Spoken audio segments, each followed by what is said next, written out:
Hello, this is Matt on the Moon Lambeau channel. Expectations for global crypto markets in 2022 are still very high, at least for people that have been in the space for some time, including technical analysts. But that doesn't mean that we wouldn't necessarily see some notable pain price-wise in the short term. In fact, a lot of analysts that I'm following are expecting that we're going to see some continued downside action, some predicting pretty boldly that we actually may see Bitcoin in the near term go as low as $30,000. And so I don't know for sure if that's right, but I'm just seeing stuff like that from a lot of people. But there's also a number of people that think that the bottom is roughly, and however low it recently got, I forget what the number was, $43,000 within the last week or two, whatever it's been.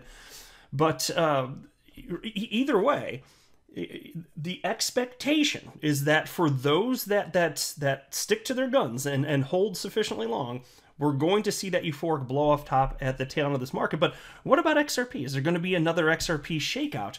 Well, one analyst says the answer potentially is yes, and it actually might be deep. And it wouldn't be because necessarily, anyways, this is my own humble opinion, not that there's something wrong with XRP necessarily, but Bitcoin leads the market. And so even if we do see some sort of shakeout with XRP, I wouldn't be surprised anyway if it's just moving in tandem with the rest of the market. And also, I wanted to share this. This is fascinating. This is a story from the Daily Hodl. Millionaire Millennials plan on throwing more money into crypto this year. That's from a CNBC survey. Again, it's in line with what I in a general sense, I see from people that aren't just, your typical retail speculators, which, frankly, they don't know what the hell they're doing. I would never listen to them. It's just that more money is going to come in. I still firmly believe we're at the tail end of this market structure, but it doesn't mean that the best isn't yet ahead, even if there's some short-term pain. So plenty to talk about, but before going any further, I do want to be clear that I do not have a financial background of any kind. I am not offering financial advice, and you definitely should not buy or sell anything because of anything that I say or write. I'm just an enthusiast who enjoys making YouTube videos about crypto topics, but just as a hobby and just for fun. At the time I'm recording this, XRP is at 83 cents, Bitcoin's at 46,457, market cap for the asset class 2.28 trillion, Bitcoin dominance down to 38.45%, which is lower than it ever was for the entire calendar year of 2021, worth paying attention to. Because at some point when you start seeing that dominance, I'm not saying it's going to happen imminently, but whenever you do see that breakdown, 37%, 36, 35, that's an indication perhaps that we're really at the tail end, because it probably means that a whole bunch of altcoins are popping off. In last market cycle, I believe it got down to about, I want to say about 35%. There's a lot more money in the space, more coins can run, diluting that percentage further, so don't be surprised if this market cycle, Bitcoin actually ends up below 30%. That wouldn't surprise me in the least. Here's the Crypto Fear and Greed Index. Oh, those poor, cuddly, lovable little lemmings out there, the typical retail speculators. They're feeling worse today than yesterday at 23 out of 100, indicating they are in extreme fear. So look, typical retail speculators, yes, they're still fearful, in fact, extremely fearful, but other market participants are still incredibly optimistic that global crypto markets are going to go ballistic in 2022, even if we end up seeing more pain in crypto markets first. For instance, the blockchain backer today, he was saying that it's clear that there are a lot of cryptocurrencies that are priced lower than they should be. And so look, yes, the market is not sufficiently valuing all altcoins. The most obvious example of this, of course, is XRP, as it really should probably be number 2 or number 3 in market cap right now, but it's not. And that, of course, is thanks to the SEC, our favorite humans, use the word humans loosely there. But when assets are undervalued, market participants eventually figure it out. And they don't stay undervalued like that forever. So the hard part is figuring out something is undervalued before everyone else.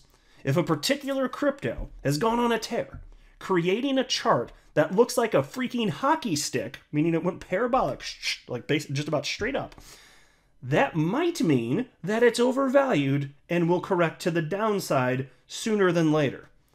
Now, given that the entire crypto market moves in tandem, which by the way, is visibly true if you zoom out on a chart. If a cryptocurrency has not created a hockey stick chart, then it might be undervalued. Now, with XRP, I'm willing to bet we all feel quite similar. It hasn't even hit its previous all-time high. The opportunity is still there. And so look, whatever the case is with Bitcoin, whether it's actually in a bear market right now or not, we still have the euphoric blow-off top to look forward to. And again, like I keep saying, sorry if I sound like a broken record, but it's worth repeating, especially for the new subscribers. There has never been a market cycle end in crypto without a euphoric blow-off top. And we're not seeing the entire market just crater back down without one, even today. Like, that is not what we're seeing right now. So what do you think is going to happen? It's already provably the case that market cycles are lengthening. It's no longer a theory. It lasts a year. Talk about it, this concept a year ago. It was a theory that market cycles are lengthening. No, we're living in a lengthened market cycle. This is provably the case. We're living it right now. It's January. There has been no blow-off top. Things are still just chopping sideways in terms of price action. And so I was curious for most of last year. I was like, maybe there is something to it. I never pretended to know, but now I do, because time has passed and we have this data now. And so what does that mean? Well, it still means, in terms of market structure, the best is yet to come, and we're freaking not far away. Also, I did want to highlight this. This is absolutely worth mentioning. And who better to highlight than one of the most famous Bitcoin maximalists on the planet to deliver this message? It is Bitcoin's birthday today. I tell you what, I know what I hate, and I don't hate it. Here's a tweet from Bitcoin maximalist Anthony Pompliano. He shared the following with his 1.4 million followers. The Bitcoin network launched exactly 13 years ago today.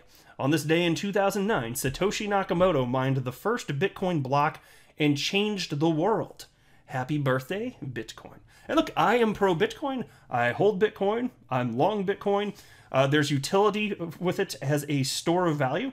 The question is whether or not that utility will always exist. In a world where utility matters, will that store of value shift to coins that can offer store value in addition to other utility? Bitcoin hasn't been tested in that environment. And so I'm not saying I want Bitcoin to go away or that I think it will. I'm just saying I don't know. And there are too many people that are just too firm one way or another. Like, I say the same thing about XRP. Like, I think it makes sense to be bullish on XRP for a ton of reasons I've been talking about for over 4 years. And over 3 of those years I've been running this channel. Tons of reasons. That doesn't mean I'm certain about XRP either. I just wish people would be a little bit more intellectually honest and say, I don't know for sure. But here's what I think is most probable. But instead, people make a particular cryptocurrency part of their identity, and then it results in dishonest discourse, and we can't even acknowledge that things could still be wrong, and we can't acknowledge, at least the Bitcoin maxis can't, that Bitcoin hasn't been tested in every single environment. So given that it hasn't been tested in every single environment, there's not 100% certainty that it's going to have truly long-term viability. Now, it might. It certainly could. I'd be happy for it to. I'm still betting on it. But it's just because it's been heavily tested successfully for this long doesn't mean something can't change. That's all that I'm saying. And apparently that type of comment is blasphemy in the Bitcoin community, which is why I'm not allowed, basically. I found out in short order after jumping into crypto in November 2017 that my type of think was not allowed within the Bitcoin community. I'll tell you what, the nail in the coffin is when I found out that XRP made a bunch of sense inside of like a week of jumping into crypto. Then I really wasn't allowed. That's for sure. But nonetheless, look, I'm thankful for Bitcoin. Happy birthday, Bitcoin. We wouldn't have XRP or any other cryptocurrency without it. I'm thankful for the way that things have unfolded. I still wish Bitcoin well. I'm just being intellectually honest. Like that's all I'm saying here, folks.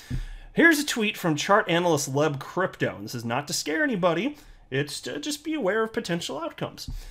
It's about XRP. I'll pull up the chart full screen in a sec, but he wrote, Max Payne scenario, which is in the mark in blue when I pull up full screen. Max Payne scenario in blue for bull and bear traders going into March. Big shakeout before the 3x breakout to retest $2 psychological level. XRP. And here I'll make this full screen. So this is what he's talking about. Potentially going down to as low as, based on this blue marks, maybe somewhere as low as about 60 cents before ultimately blasting back off to close to $2. And so even if it takes months, fine, whatever. Look, I would have been happy if XRP hit its all-time high a year ago. Super duper. I don't control that, and neither do you. And so here's the deal. Like, my strategy has never changed in the over 4 years that I've been holding crypto. My strategy is literally the same, and it's very unsophisticated, because the people that have sophisticated plans means they're getting in and out of positions, jumping around, and the people that have sophisticated plans, they feel like they're really doing something. Those are the people that lose money. That's what data shows. It's true of people that behave like that in the stock market and in crypto.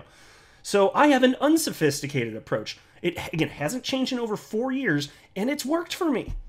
Now, you have to be patient. I have to be very patient, and I am. So I don't get to choose when XRP blasts off. I'm just optimistic that it will at some point in the future, because the whole market's been trending up for its entire existence, despite massive pullbacks. And so I haven't sold a single XRP in my entire life for over 4 years. And I expected this to be a multi-year thing. And I am not the least bit worn. I'm not the least bit tired of this. I know some people are. I feel sorry for you. I'm concerned for you. And if you want to sell, get out. I'm not telling you. Don't take this the wrong way. If you want out, get out. If you don't think it makes sense.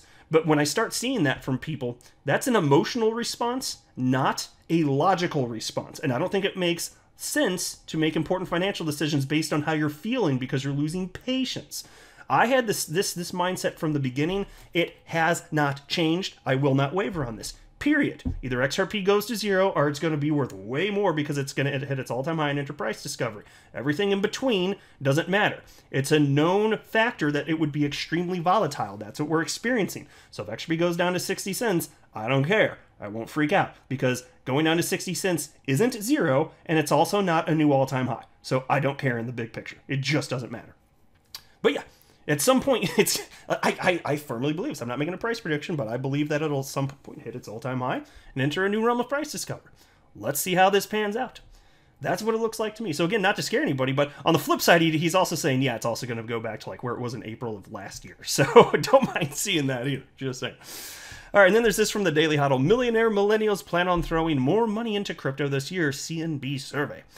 A new generation of millionaires is holding more crypto than ever, and plans to continue doing so well into the new year.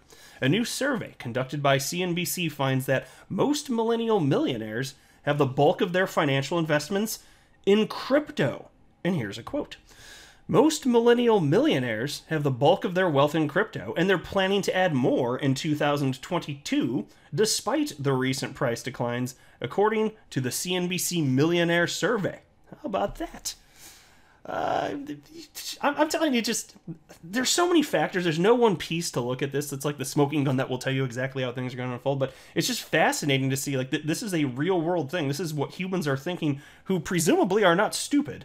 You know, if you've got that, I mean, yes, there can be stupid rich people. I'm just saying, if you've accumulated that wealth, and most people are self-made in America, actually, there's data to prove that. You usually got some gusto and some talent, right? You got some drive, whatever it may be. And I just, the fact that there are this many people, despite the fact that crypto is where it's at, it's been trading the way it's been trading recently, down and then mostly sideways for some time, still seeing something like that, it catches my attention. I think there's an understanding that there's an opportunity here. Now, this isn't what you see. So think about this. This is what the Millennial Millionaires are saying. They're telling that CNBC. And then you can look at this, again, which I just showed you. The Crypto Fear and Greed Index, the typical retail speculator on the other side of the spectrum here in extreme fear. So the rich millennials are like, yeah, I'm just going to put more money in it. And then you've got the typical retail speculators that don't know what in the ever-loving hell they're doing. And they're probably going to get wrecked. That would be my guess. I think that most people have no earthly business investing in crypto, which doesn't mean there's not opportunity. There certainly is. But you've got to be able to manage your emotions and have at least some fundamental understandings. I don't think it needs to be overly sophisticated if you're just going to buy and hold, but you still should understand stuff. But I don't think most people are emotionally equipped to handle this. That's the problem. So it's empowering in that if you're sitting here and listening to this, you're probably a cut above. I'm willing to bet that. Not because it's my channel, but just the type of person that is looking, to engage with others, so on and so forth, and do their own research, that type of stuff. That type of person is much less likely to just emotionally respond. And we all have our weak moments in life in general. Now, I don't when it comes to crypto price action, but I get it. And so if you're feeling those things, you're not weird, you're normal. But I'm just, all that to say, the people that are experiencing that, they're going to have a bad time. And I think that's most people that jump into crypto. So it's empowering in that, yes, you can achieve life-changing wealth, and I want to share that message too, but you can't just say that. It sounds like too hyperbolic and too puffy. Like it's true. Don't get me wrong. I don't want to only communicate that message, because it's important to understand that it's going to be incredibly rocky, and you need to have the fortitude necessary to navigate that. And so you got to understand the other part of the equation. Yes, there's the opportunity, but you've got to stand firm and know what you're getting yourself into. And if you don't, and if you're investing more than you can afford to lose, you're really going to have a rough time. And that's what so many people do, unfortunately. And so for me, this has already been life-changing. For so many listening, this has already been life-changing. And for people just jumping in now, there's still an opportunity for it to be truly life-changing for you. I do firmly believe that. But you got to know what you're getting into. Investing is not without risk. And I'm just being an adult and sharing that with you. That shouldn't be shocking to you, but it's worth communicating that message. That's all I'm saying. Piece continues. The survey polls millennials with investable assets worth at least $1 million or more, and finds that this next generation of wealth is heavily invested in the digital space. And here's a quote. Fully 83% of millennial millionaires own cryptocurrencies. More than half, 53%, have at least 50% of their wealth in crypto, and nearly a third have at least 3/4 of their wealth in Bitcoin, Ethereum, and other types of cryptocurrency, according to the survey. End quote. Millennials' ready acceptance of crypto assets and blockchain-focused investments stands in stark contrast to the older generations of investors, according to the survey. And so think about this, and I mentioned this concept too. There's going to be an incredible transition of wealth to this age group and those younger in the coming decades. It's going to be transformative, because I get it. The older you are, the less likely you are to adopt new technologies. It's not specific to crypto, but that just is true in life. And it's very clear that this is the direction things are going. Crypto is not going away, and we're here first. Us speaking here right now in 2022. Welcome, you are early to the party. Here's a quote. While older generations of millionaires are still largely skeptical of crypto and its future, cryptocurrencies have become the primary source of wealth creation and asset growth for many younger investors who got in early and have seen rapid returns. None of this should be surprising, folks. But it's good to see, isn't it? I don't know. I'm for it. I'm just saying. I'm not a financial advisor. You should not buy or sell anything because of anything that I say or write. That would be a very, very, very bad idea. Until next time, to the moon, Lambo.